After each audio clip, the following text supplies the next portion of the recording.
Hello and welcome to all on my page. Today I'm again with a new video which is a continuation part of the technical series. So let's get started without any delay.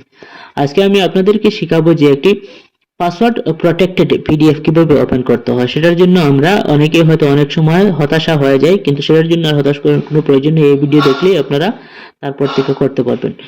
দেখুন, এই password protected video আমি এখানে একটি PDF open করতে চাচ্ছি। দেখুন এই পিডিএফটি open হচ্ছে না, কারণ সেটার পাসওয়ার্ড আমি ভুলে গেছি। সেই ভুলা অবস্থায় আমরা কি করতে পারি, যে পাসওয়ার্ডটা কোথায় পাবো না পাবো আমি চিন্তা করতে থাকি, কিন্তু এটার কোনো চিন্তার প্রয়োজন নেই। আজ থেকে আমরা এখান থেকে সমাধান করতে পারবো। এটার জন্য আপনি চলে যেতে হবে এই নির্দিষ্ট ওয়েবসাইটে, যেটা আমি এখন ওপেন করলাম। সেটা হচ্ছে আই লাভ পিডিএফ। তো এই সাইটটা ওপেন হওয়ার পর আপনি একদম সর্বপ্রথম উপরে যে লাইন রয়েছে সেটাতে ক্লিক করবেন। ক্লিক করার পর আপনার সামনে একটা নেক্সট পেজ আসবে। সেই নেক্সট পেজে দেখুন অনেকগুলো অপশন রয়েছে। এই অপশনগুলোর মধ্যে থেকে আপনি সিলেক্ট করবেন আনলক পিডিএফ, যে অপশন রয়েছে সেটাতে ক্লিক করার পর আপনার আরেকটি নতুন পেজ চলে আসবে। সেই নতুন পেজে গিয়ে আপনি দেখুন এখানে লেখা রয়েছে সিলেক্ট পিডিএফ ফাইল। এই সিলেক্ট পিডিএফ ফাইলে আপনি ক্লিক করবেন।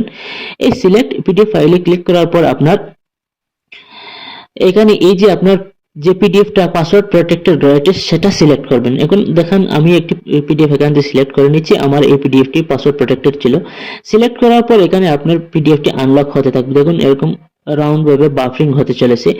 এই আনলক হওয়ার পর আমার দেখুন এখানে লেখা আসবে যে আপনার ফাইলটি আনপ্রোটেক্টেড হয়ে গেছে পাসওয়ার্ড প্রটেক্টেড থেকে। তো আবার কি করতে হবে, আমরা এখানে এই ডাউনলোড যে অপশন রয়েছে সেটাতে ক্লিক করতে হবে। ডাউনলোড করার পর আমার এই পিডিএফটি আবার ডাউনলোড হবে। ডাউনলোড হওয়ার পর আমি একটি সাথে সাথে প্রিন্ট নিয়ে নেব বা পিডিএফ করে নেব।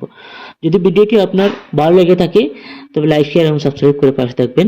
ধন্যবাদ, থ্যাংক ইউ, বাই বাই।